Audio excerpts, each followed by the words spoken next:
বন্ধুরা, আজ আপনাদের শোনাবো বিভূতিভূষণ বন্দ্যোপাধ্যায়ের তিরোলের বালা। মার্টিন কোম্পানির ছোট লাইন গাড়ি ছাড়বার সময় উত্তীর্ণ হয়ে গিয়েছে, এখনও ছাড়বার ঘণ্টা পড়েনি। এ নিয়ে গাড়ির লোকজনের নানা রকম মতামত চলছে। মশাই, বড়গেছে নেমে যাব প্রায় 5 মাইল, 4টে বাজে, এখনও গাড়ি ছাড়বার নামটি নেই। কখন বাড়ি পৌঁছবো ভাবুন তো। এদের কাণ্ডই এরকম। আসুন না, সবাই মিলে একটু কাগজে লেখালেখি করি। সেদিন বড়গেছে স্টেশনে 2টো ট্রেনের লোক এক ট্রেনে পুরলে, দাঁড়াবার পর্যন্ত জায়গা নেই। তাও কদমতলায় এলো 1 ঘণ্টা লেট। ওই আপিসের সময়টা একটু টাইম মতো যায়, তারপর সব গাড়িরই সমান দশা। কি ভুল যে করেছি মশাই এই লাইনে বাড়ি করে। রিটায়ার করলাম, কোথায় বাড়ি করি। আমার শ্বশুর বললেন তার গ্রামে বাড়ি করতে। সে কোথায় মশাই? এই প্রসাদপুর, যেখানে প্রসাদপুরের ঠাকুর আছেন। মেয়েদের ছেলেপুলে না হলে মাদুলি নিয়ে আসে। হাওড়া ময়দান থেকে 25 মাইল, বেশি না। ভাবলাম কলকাতার কাছে, সস্তা গন্ডা হবে, পাড়া গাঁ জায়গা, শ্বশুর বাড়ির সবাই রয়েছেন। তখন কি মশাই জানি 3-4 হাজার টাকা খরচ করে বাড়ি করলুম। দেখছি যেমনি ম্যালেরিয়া তেমনি যাতায়াতের কষ্ট। 25 মাইল আসতে 25 খেলা খেলছে এই স্টুপিড গাড়িগুলো। 25 কি স্যার, 3-25 75 খেলা বলুন। আমারও পৈতৃক বাড়ি ওই প্রসাদপুরের কাছে নরোত্তমপুর। ডেলি প্যাসেঞ্জারি করি, কান্না পাই এক সময়। আমি যাচ্ছিলাম চাপাডাঙ্গা, লাইনের শেষ স্টেশন। এদের কথাবার্তা শুনে ভয় হলো। স্টেশন থেকে 4 মাইল দূরে দামোদর নদীর এপারে আমার এক মাসিমা থাকেন। মেসোমশাই নাকি মৃত্যুশয্যায়। তাই চিঠি পেয়ে মাসিমার স্বনির্বন্ধ অনুরোধে সেখানে চলেছি। যেরকম এরা বলছে তাতে কখন সেখানে পৌঁছবো কে জানে। কামরার এক কোণের বেঞ্চিতে একটি যুবক ও তার সঙ্গে একটি 17-18 বছরের সুন্দরী মেয়ে বসেছিল।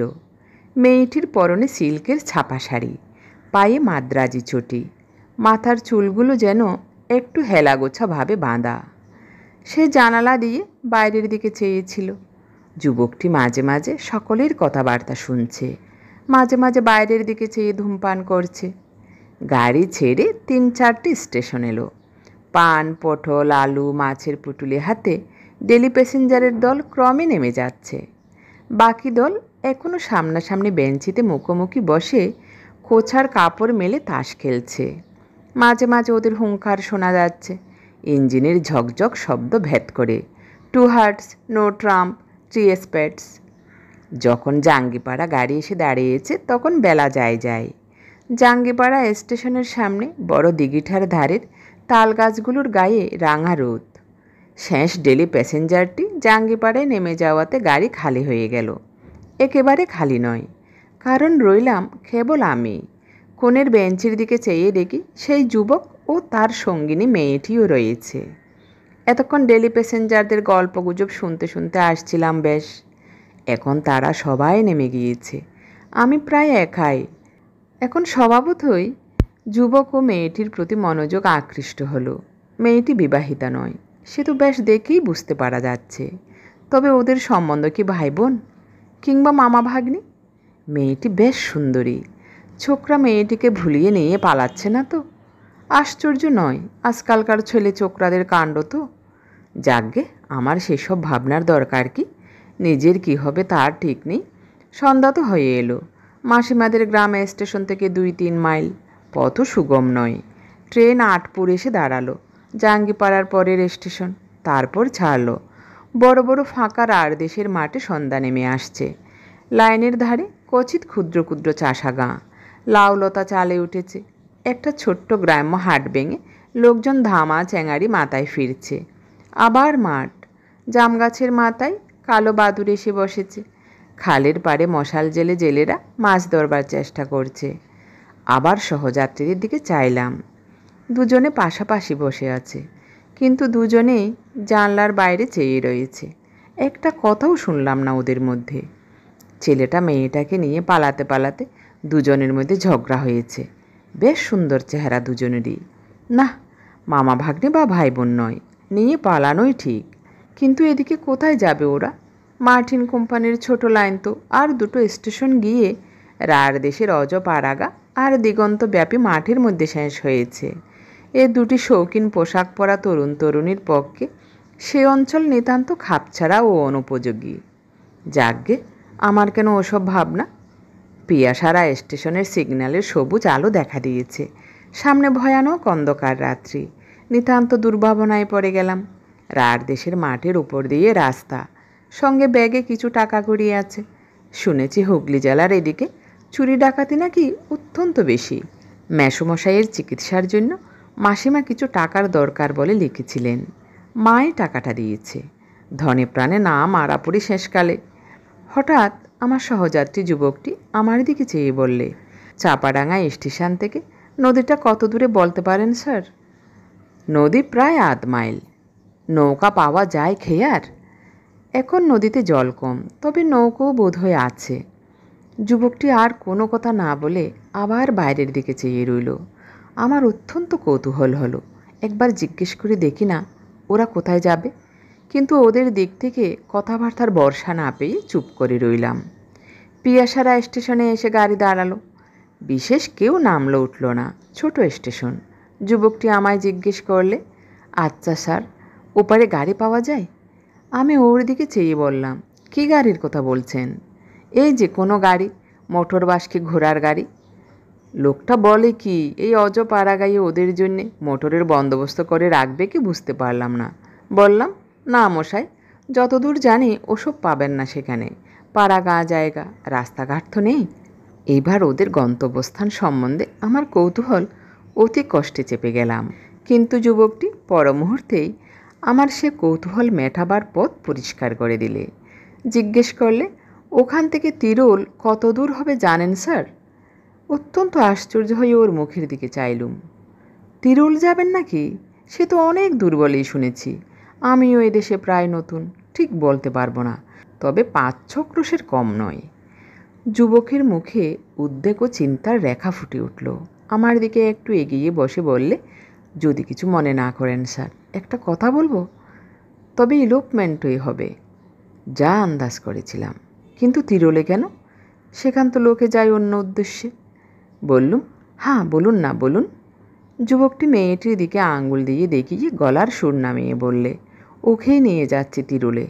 পাগলা কালীর বালা আনতে ওরই জন্যে। আমার বোন, কাল অমাবস্যা আছে, কাল বালা পরার নিয়ম। বাধা দিয়ে বললাম, মেয়েটি কি? চুপ করে আছে এখন প্রায় 2 মাস, কিন্তু যখন ক্ষেপে ওঠে তখন ভীষণ হয়ে ওঠে, সামলে রাখা কঠিন। এত রাজ্যে হবে বুঝতে পারিনি। সবাই বলেছিল স্টেশন থেকে বেশি দূর নয়। আপনারা আসছেন কোত্থেকে? অনেক দূর থেকে স্যার, ধানবাদের কাছে, সয়ালডি, কলিয়ারি। এদিকের খবর কিছুই জানিনি। লোক যেমন বলেছে তেমনি শুনেছি। কি করি এখন? ওই মেয়ের সঙ্গে, বিদেশ বিবুই জায়গা। বড় বিপদে পড়ে গেলাম যে। চুপ করে ব্যাপারটা বুঝবার চেষ্টা করলাম। ছোকরা বিপদে পড়ে গিয়েছে বেশ। ওর কথা শোনার পর থেকে মেয়েটির দিকে চেয়ে দেখছি। চমৎকার দেখতে মেয়েটি। ধপধপে ফর্সা রং, বড় বড় চোখ, ঠোঁটের দুটি প্রান্ত উপর দিকে কেমন একটু বাঁকানো, তাতে মুখশ্রী আরও কি সুন্দর যে দেখাচ্ছে। অমন সুন্দরী মেয়ে নিয়ে এই বিদেশে রাত্রিকালে মাঠের মধ্য দিয়ে 5-6 ক্রোশ রাস্তা গাড়ি ভাড়া করে গেলেও বিপদ কাটলো বলে মনে করবার কারণ নেই। এক চাপাডাঙ্গাতে কোথাও থাকা, কিন্তু পাড়াগাঁয়ে অপরিচিত লোকদের, বিশেষ করে যখন শুনবে যে মেয়েটি পাগল, তখন ওদের রাত্রে আশ্রয় দেবার মতো উদারতা খুব কম মানুষেরই হবে। যুবকটিকে বললাম, চাপাডাঙ্গাতে কোনো লোকের বাড়ি আশ্রয় নেবেন রাত্রে, তার চেষ্টা দেখব? না স্যার, ওকে অপরিচিত লোকের মধ্যে রাখতে পারবো না, তাহলে ওর মেজাজ খারাপ হয়ে উঠবে। আমি ছাড়া আর কারো কাছে খাবে না পর্যন্ত। যে কোনো তুচ্ছ ব্যাপারে ও ভীষণ ক্ষেপে উঠতে পারে। সে ভরসা করি নে স্যার। ওর সে মূর্তি দেখলে আমি ওর দাদা, আমি পর্যন্ত দস্তুর মতো ভয় পাই। সে না দেখায় ভালো, ও অন্য মানুষ হয়ে যায় একেবারে। চাপাডাঙ্গা স্টেশনে গাড়ি এসে দাঁড়ালো। রাত্রির অন্ধকার এখনও ঘন হয়ে নামেনি, তবে কৃষ্ণা চতুর্দশীর রাত্রি। অনুমান করা যায় কী ধরনের হবে আর একটু পরে। চাপাডাঙ্গা স্টেশনের কাছে লোকের বাড়িঘর বেশি নেই, খান কতক বিচুলি ছাওয়া ঘর, অধিকাংশ পানবিড়ি, মুড়ি মুরগি কিংবা মুদিখানার দোকান। একটা সাইকেল সারানোর দোকান, একটা হোমিওপ্যাথিক ডাক্তারখানা, ডাক্তারখানার একপাশে স্থানীয় ডাকঘর, একটা পুকুর, পুকুরের ওপারে দু একখানা চাষাবসু লোকের ঘর। আমরা টিকিট দিয়ে সবাই স্টেশনের বাইরে এলাম। সামনেই দু তিনখানা ছইওয়ালা গরুর গাড়ি দেখে আমার দুর্ভাবনা অনেকটা কমে গেল। কিন্তু যখন তাদের জিজ্ঞাসা করে জানলাম নদীর ধার পর্যন্ত তারা যায়, নদী পার হবার উপায় নেই গরুর গাড়ির, তখন আমি আমার সঙ্গীটিকে বললুম, কি করবেন, নয়তো স্টেশনেই থাকবেন রাতে? না স্যার, কাল অমাবস্যা, আমায় তিরুলে পৌঁছতেই হবে কাল, এখানে থাকলে কাজ হবে না। আপনি আর একটু কষ্ট করুন, আমার সঙ্গে চলুন, আপনাকে যখন পেয়েছি ছাড়তে পারবো না। আপনি না দেখলে কোথায় যাই বলুন? আমি বড় বিপদে পড়ে গেলাম। ওদিকে মেসমশাইয়ের অসুখ, সেখানে পয়সা করে নিয়ে যত শিগগির হয় পৌঁছানো দরকার। এদিকে এই বিপন্ন যুবক ও তার বিকৃত মস্তিষ্কা তরুণী ভগিনী, ছেড়েই বা এদের দিই কী করে এই অন্ধকার রাত্রে? তা হয় না, সঙ্গে যেতেই হবে। মেসমশাইয়ের অদৃষ্টে যা ঘটে ঘটুক। গরুর গাড়ির গাড়োয়ানেরা কিন্তু ভরসা দিল। তিরুলের বাঁধা রাস্তা, নদী পেরিয়ে গাড়ি পাওয়া যায়, পালকি পাওয়া যায়, একটু খোঁজ করলেই। হরদম লোক যাচ্ছে সেখানে, ভয়ভীতি কিছু নেই। নদীর খেয়া থেকে বড়জোর 2 ঘন্টার রাস্তা। নদীর ধার পর্যন্ত একখানা ছইওয়ালা গরুর গাড়িতে আমরা 3 জন এলাম। সারা ট্রেনে মেয়েটি কথা বলেনি, অন্তত আমি শুনিনি। ছইয়ের মধ্যে বসে সে প্রথম কথা কইল। যুবকটির দিকে চেয়ে বললে, দাদা, আমার শীত করছে, তোমার শীত করছে না? সুন্দর গলার স্বর, যেন সেতারে ঝংকার দিয়ে উঠল। আমি সহানুভূতির চোখে তরুণীর দিকে চাইলাম। এমন সুন্দর মেয়েটি কি অদৃষ্ট নিয়েই জন্মেছে। বললাম, শীত করতে পারে, নদীর হাওয়া বইছে, সঙ্গে কিছু আছে গায়ে দেবার? যুবকটি বললে, না, গায়ের দেবার কিছু ধরুন এ 1 মাসে তো আনিনি, বিছানার চাদরখানা পেতে গাড়িতে বসেছিলাম, ওখানা গায়ে দে। মেয়েটি আবার বললে, কি নদী দাদা? বেশ স্বাভাবিক সুরে সহজ ধরনের কথাবার্তা। আমি বললাম, দামোদর। মেয়েটি এবার আমার দিকে মুখ ফিরিয়ে বললে, বল্লভপুরে যে দামোদর, আমি জানি খুব বড় নদী। না দাদা, ছেলেবেলায় দেখেছি। যুবকটি আমায় বললে, দামোদরের ধারে বল্লভপুর বলে গ্রাম, বর্ধমান জেলায়, সেখানে আমার মামার বাড়ি কিনা। পূর্ণিমা, মানে আমার এই বোন, সেখানে 2 বার গিয়েছিল ছেলেবেলায়। তারপর খেয়ার নদী পার হবার সময় পূর্ণিমা ওর দাদাকে বললে, ভয় করছে দাদা, ডুবে যাবে না তো?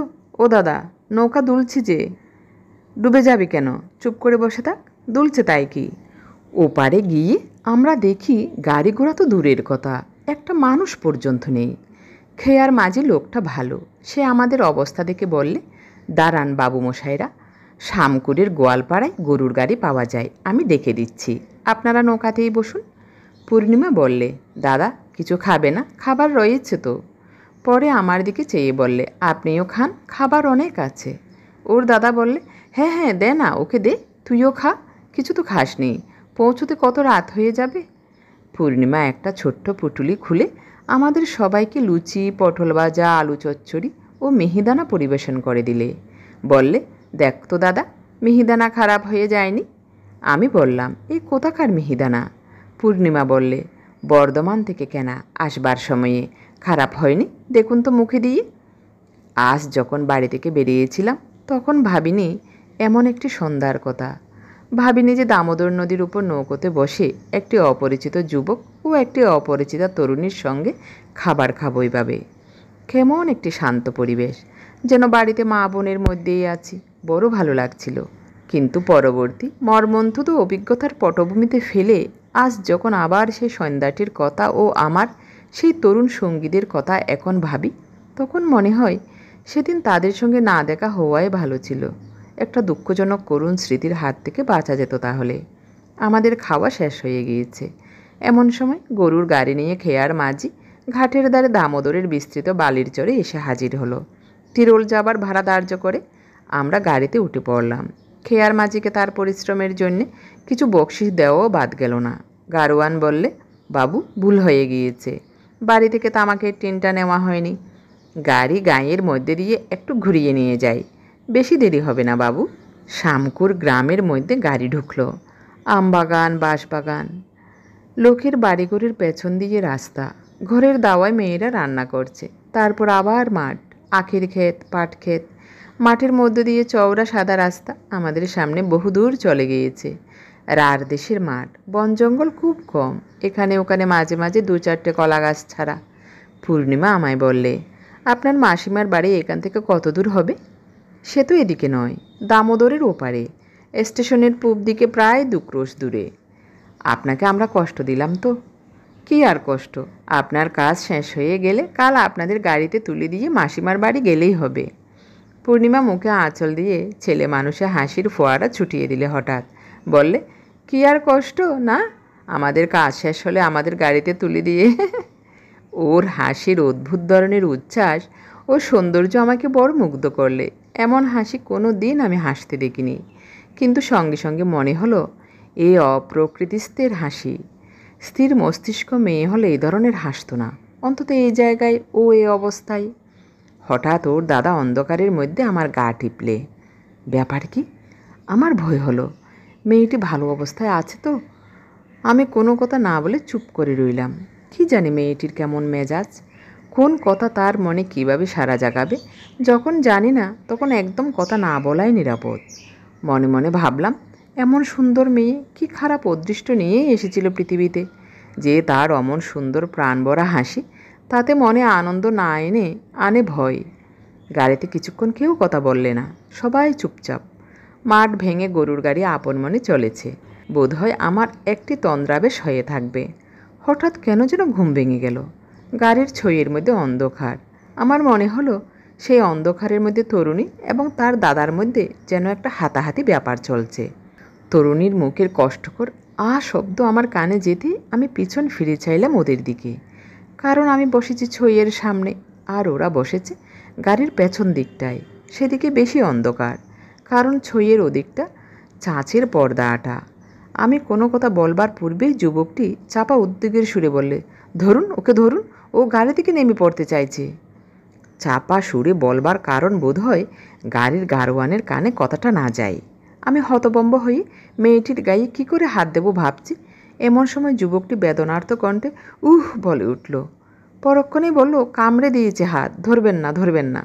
ততক্ষণে গাড়োয়ান গাড়ি থামিয়ে ফেলেছে। আমাদের এদিকে চেয়ে বললে, কি বাবু, কি হয়েছে? গাড়োয়ানের কথার উত্তর দেবার সময় বা সুযোগ তখন আমার নেই, কারণ মেয়েটি আমায় ঠেলে বাইরের দিকে আসতে চাইছে অন্ধকারের মধ্যে। ওর দাদা বললে, ওর চুল ধরুন, গায়ে হাত দেবেন না, কামড়ে দেবে। কিন্তু আমি কোনো কিছু বাধা দেবার পূর্বেই মেয়েটি আমাকে ঠেলে গরুর গাড়ির সামনের দিকে পৌঁছলো এবং গাড়ি থেকে লাফ দিয়ে পড়ল। হতভম্ব গাড়োয়ান গরুর কাঁধ থেকে জোয়াল নামাবার পূর্বেই আমিও মেয়েটির দাদা দুজনেই গাড়ি থেকে লাফিয়ে পড়লাম। মাঠের মধ্যে অন্ধকার তত নিবিড় নয়, কিন্তু মেয়েটির কোনো পাত্তা কোনো দিকে দেখা গেল না। আমার বুদ্ধিশুদ্ধি লোপ পেয়েছে এবং বোধ হয় মেয়েটির দাদারও। এই সময়ে কিন্তু আমাদের গাড়োয়ান যথেষ্ট সাহস ও উপস্থিত বুদ্ধির পরিচয় দিলে সে ততক্ষণে ব্যাপারটা আন্দাজ করতে পেরেছে। তিরোল যারা যায় তাদের মধ্যে কেউ না কেউ যে অপ্রকৃতিস্থ থাকবেই, এ তথ্য তাদের অজানা নয়। তবে আমাদের তিনজনের মধ্যে কে সেই লোক এটাই বোধ হয় সে এতক্ষণ ঠাউর করতে পারেনি। গাড়োয়ান তাড়াতাড়ি বললে, বাবু শিগগির চলুন, কাছেই পাতিহালের খাল, সেদিকে উনি না যান, টিপকলের আলোটা জ্বালুন। এমন হতভম্ব হয়ে গিয়েছি আমরা যে যুবকের পকেটে টর্চ রয়েছে সে কথা দুজনের কারও মনে নেই। সবাই ছুটলাম গাড়োয়ানের পিছু পিছু। প্রায় 2 আন্দাজ পথ ছুটে যাবার পরে একটা সরু খালের ধারে পৌঁছলাম। তার দুপারে নিবিড় কষার ঝাড়। তন্ন তন্ন করে ঝোপঝাড়ের আড়ালে খুঁজে চিৎকার করে ডাকাডাকি করেও কোনো সাড়া পাওয়া গেল না। সব ব্যাপারটা এত অল্প সময়ের মধ্যে ঘটে গেল যে এতক্ষণে ভেবে দেখবারও অবকাশ পাওয়া যায়নি জিনিসটার গুরুত্ব কতটা বা এ থেকে কত কি ঘটতে পারে। পূর্ণিমার দাদা প্রায় কাঁদো কাঁদো সুরে বললে, আর কোন দিকে জলা আছে? হাঁ গাড়োয়ান। না বাবু, কাছে পিঠে আর জলা নেই, তবে খালের ধারে আপনাদের মধ্যে একজন দাঁড়িয়ে থাকুন, আমরা বাকি দুজন অন্যদিকে যাই। আমি খালের ধারে রইলাম, কারণ যুবকটি একলা অন্ধকারে যতদূর বুঝলাম দাঁড়িয়ে থাকতে রাজি নয়। ওরা তো চলে গেল অন্যদিকে। আমার মুশকিল এই যে সঙ্গে একটা দেশলাই পর্যন্ত নেই। এই কৃষ্ণা চতুর্দশীর রাত্রির অন্ধকারে একা মাঠের মধ্যে কতক্ষণ দাঁড়িয়ে থাকতে হয় কি জানি। সেখানে কতক্ষণ ছিলাম জানি না, ঘণ্টাখানেক বোধহয় হবে, তার বেশিও হয়তো। তারপর খালের ধার ছেড়ে মাঠের দিকে এগিয়ে গেলাম। এদের ব্যাপারটা কি বুঝতে পারছি না। এমন সময় দূরে আলো দেখা গেল। গরুর গাড়ির গাড়োয়ানের গলাটা শুনলাম, বাবু, বাবু। আমার সাড়া পেয়ে ওরা আমার কাছে এলো। গারোয়ানের সঙ্গে কয়েকটি গ্রাম্য লোক, ওদের হাতে একটা হারিকেন লণ্ঠন। ব্যস্তভাবে বললাম, কি হলো, পাওয়া গিয়েছে? যার হাতে লণ্ঠন ছিল সে লোকটা বললে, চলেন বাবু, সব রয়েছেন তেনারা আমার বাড়িতে বসে। আমি বাবু গোয়ালঘরে গরুদের জাপ কেটে দিতে ঢুকেছি সন্ধ্যের একটু পরেই, দেখি গোয়ালঘরের এক পাশে একটি পরমা সুন্দরী স্ত্রীলোক। তখন আমি তো চমকে উঠেছি, বাবু ই কি! তারপর বাড়ির লোক এসে পড়ল, তারপর এনারা গিয়ে পড়লেন। তাদের আমরা বাড়িতে বসিয়ে আপনার খোঁজে বেরুলাম। অন্ধকারের মধ্যে ভদ্রলোকের ছেলের একই কষ্ট। চলুন গরিবের বাড়ি, দুটো ডাল ভাত রান্না করে খান। দিদি ঠাকুরুনের মাথাটা ভালো যদি হতো, একটু তো দিদি ঠাকুরুন একেবারে লক্ষ্মীর পড়তি মেয়ে। আমাদের বাড়িতে তার পায়ের ধুলো পড়েছে। আপনারা সবাই ব্রাহ্মণ শুনলাম, কতকালের ভাগ্যে আমাদের। দুটো ভাত সেবা করে আজ রাতে শুয়ে থাকুন, কাল ভোরে আমি আমার গাড়িতে তিরুল পৌঁছে দেব আপনাদের। অমন হয়। গ্রামের মধ্যে লোকটার বাড়ি গিয়ে পৌঁছলাম। বাড়িটার কথা এখানে একটু ভালো করে বর্ণনা করা দরকার, কারণ এর পরবর্তী ঘটনার সঙ্গে এই বাড়ির অতি ঘনিষ্ঠ সম্বন্ধ। একবার ভাবি, সে রাত্রে যদি সেখানে থাকবার প্রস্তাবে রাজি না হয়ে ওদের নিয়ে সোজাসুজি তিরুল চলে যেতুম। আসলে নিয়তি যেখানে টানে, তিরুল গেলেই কি নিয়তির হাত থেকে উদ্ধার পাওয়া যেত? ভুল। বাড়িটা ওদেশের চলন মতো মাটির দেওয়াল, বিচুলিতে ছাওয়া, বাইরে বেশ বড় একখানা বৈঠকখানা, তার 2 কামরা, মাটির দেওয়ালের ব্যবধান, সামনে খুব বড় মাটির দাওয়া, তার সামনে উঠান, উঠানের পশ্চিম ধারে ছোট একটা ঘাট বাঁধানো পুকুর। বৈঠকখানার 2টো কামরার মধ্যে যেটা ছোট, সেটার পেছনের দোর খুলে কিন্তু বাইরের উঠোনে আসা যায় না, সেটি অন্তপুরে যাতায়াতের পথ। গৃহস্বামীর নাম রসিকলাল ধারা, জাতিতে কৈবর্ধ, সুতরাং তাদের রাঁধা ভাত আমাদের চলবে না। রসিকলালের একান্ত অনুরোধে আমরা রান্না করতে রাজি হলাম। জিনিসপত্র, দুধ, শাকসবজি 6 জনের উপযোগী এসে পড়ল। আশ্চর্যের বিষয় এই যে রান্না করলে পূর্ণিমা আবার সেই আগেকার শান্ত স্বাভাবিক মূর্তি ধরেছে। তার কথাবার্তা, রান্নার কৌশল, সহজ ব্যবহার দেখে কেউ বলতেও পারবে না কিছুক্ষণ আগে এই গাড়ি থেকে লাফ দিয়ে পালিয়েছিল। খেতে বসবার কিছু আগে পূর্ণিমা যেখানে রাঁধছে সেখানে উকি মেরে দেখি গ্রামের অনেক মেয়ে ওকে দেখতে এসেছে, নানা রকম কথাবার্তা জিজ্ঞেস করছে। বুঝলাম পূর্ণিমার কাহিনী গ্রাম্যই রটে গিয়েছে। রাত 11টা প্রায় বাজে। পূর্ণিমা এসে আমাদের ডেকে নিয়ে গেল খেতে। আমি বললাম, সকলের সঙ্গে আলাপ হলো পূর্ণিমা সলজ্জ হেসে বললে, ওরা সব এসেছে কেন জানেন? নাকি আমায় সবাই দেখতে এসেছে? আমি বললাম, আমি ভাই আপনাদের মতোই মেয়ে, দুখানা হাত দুখানা পা, আমায় দেখবার কি আছে? ওর দাদা বললে, আর কি কথা হলো? আর কিছু না, আমাদের বাড়ি কোথায়, আমার বয়স কত, এই জিজ্ঞেস করছিল। তারপর বেশ দিব্যি সহজভাবে বললে, আর বলছিল তোমার বিয়ে হয়নি। আমি বললাম, এবছর আমার বিয়ে দেবে বলেছেন বাবা। বলেই সে আমাদের পাতে ডাল না কি পরিবেশন করতে আরম্ভ করলে। আমি তো অবাক। ওর দাদার দিকে চাইতে সে বেচারি আমায় চোখ টিপলে। পাগল হোক, উন্মাদ হোক, মেয়েদের স্বাভাবিক প্রবৃত্তি যাবে কোথায়? বড় কষ্ট হলো ভেবে। অবাগের ও স্বাদ জীবনে পূর্ণ হবার নয়। কিন্তু এই ধরনের 2-একটা বেফাস কথা ছাড়া পূর্ণিমার অন্য সব কথাবার্তা এমন স্বাভাবিক যে কেউ তার মধ্যে এতটুকু খুঁত ধরতে পারবে না। ওর গলার সুরটা ভারী মিষ্টি। খুব কম মেয়ের গলায় এমন মিষ্টি সুর শুনেছি। এমন একটি সুন্দর চালচলন, নিজের দেহটা বহন করে নিয়ে বেড়ানোর সুশ্রী ধরন আছে ওর, যে ওকে নিতান্ত সাধারণ শ্রেণীর মেয়ে বলে কেউ ভাবতে পারবে না। আমায় বললে, আপনাকে আমরা তো বড় কষ্ট দিলুম, আমাদের শয়লাড়িতে যাবেন কিন্তু একবার দাদা। বেশ, যাব বই কি দিদি, নিশ্চয়ই যাব। এই পুজোর সময়েই যাবেন। আমাদের ওখানে দুখানা পুজো হয়, একখানা কলিয়ারির বাবুরা করে, আর একখানা বাজারে হয়, শখের থিয়েটার হয়। ওর দাদা এই সময় বললে, আর একটা জিনিস দেখবেন, সাঁওতালের নাচ, সে একটা দেখবার জিনিস। আসুন পুজোর সময়, ভারী খুশি হব আমরা আপনি এলে। পূর্ণিমা উৎসাহের সঙ্গে বললে, তাহলে কথা রইল কিন্তু দাদা, বোনের নেমন্তন্ন রাখতেই হবে আপনার। এই সময় গৃহস্বামীর মেয়ে দুধ নিয়ে এসে পূর্ণিমাকে বললে, আমাদের সকলকে দুধ দিতে। পূর্ণিমা বললে, তাহলে একখানা দুধের হাতা নিয়ে এসো খুকি, ডালের হাতায় তো দুধ দেওয়া যাবে না। পূর্ণিমার এই সমস্ত কথাবার্তার খুঁটিনাটি আমার খুব মনে আছে, কারণ পরে এই কথাগুলি মনে হয় আলোচনা করবার যথেষ্ট কারণ ঘটেছিল। আহারাদের প্রায় 1/2 ঘন্টা পরে আমরা সবাই শুয়ে পড়লুম। পূর্ণিমা তার দাদার সঙ্গে বাইরের ঘরের ছোট কামরাটায় এবং আমি বড় কামরাটায়। এবার আমি নিজের কথা বলি। শরীর ও মন বড় ক্লান্ত ছিল। অল্পক্ষণের মধ্যে ঘুমিয়ে পড়েছিলাম, কিন্তু কতক্ষণ পরে জানিনি এবং কেন তাও জানিনি। হঠাৎ আমার ঘুম ভেঙে গেল। আমার বুকে যেন পাথরের ভারী বোঝা চাপিয়েছে। নিঃশ্বাস প্রশ্বাস নিতে যেন কষ্ট হচ্ছে। ভাবলুম নিশ্চয়ই নদীর হাওয়ায় ঠান্ডা লেগে গিয়েছে কিংবা ওই রকম কিছু, অমন হয়। আবার ঘুমোবার চেষ্টা করি। এমন সময় আমার মনে হলো পাশের কামরায় কীরকম একটা কৌতূহলজনক শব্দ হচ্ছে। হয়তো পূর্ণিমার দাদার নাক ডাকার শব্দ। অদ্ভুত রকমের নাক ডাকা বটে, যেন গোঙানি বা কাতরানির শব্দের মতো। একটু পরেই আর শব্দ শুনতে পেলুম না। আমিও পাশ ফিরে ঘুমিয়ে পড়লাম। আমার ঘুম ভাঙল খুব ভোরে। পাশের কামরার দৌড় তখনও বন্ধ। আমি উঠে হাত মুখ ধুয়ে মাঠের দিকে বেড়াতে গেলুম। আধ ঘন্টা বেড়ানোর পরে ফিরে এসে দেখি তখনও ওরা কেউ ওঠেনি, এমনকি বাড়ির লোকও না। আর আধ ঘন্টা পরে গৃহস্বামী রসিকধারা উঠে বাইরের ঘরের দাওয়ায় এসে বসলো। আমায় বললে, ঘুমোলেন কেমন বাবু? মশা কামড়ায়নি? এরা এখনও ঘুমোচ্ছেন বুঝি? রসিকের সঙ্গে কিছুক্ষণ চাষবাসের গল্প করলাম। তারপরে সে উঠে কোথাও বেরিয়ে গেল। এদিকে প্রায় 8টা বাজল। তখনও পূর্ণিমা বা তার দাদার ঘুম ভাঙেনি। 8:30টার সময় রসিক ফিরে এলো। গ্রীষ্মকাল, 8:30 দস্তুর মতো বেলা। খুব রোদ উঠে গিয়েছে চারিধারে। রসিক আবার জিজ্ঞেস করলে, এরা এখনও ওঠেননি? আমি বললাম, কই না, ওঠেনি তো। গরমে সারা রাত ঘুম হয়নি বোধ হয়, ভোরের দিকে ঘুমিয়েছে আর কি। আমার কাহিনী শেষ হয়ে এসেছে। বেলা 9টার সময়ও যখন ওদের সারা শব্দ শোনা গেল না, তখন আমি দরজায় ঘা দিলাম। ঘরের মধ্যে মানুষ আছে বলেই মনে হলো না। তখন বাধ্য হয়ে আমি পশ্চিম দিকের ছোট জানলাটা দিয়ে উঁকি মেরে দেখতে গেলাম।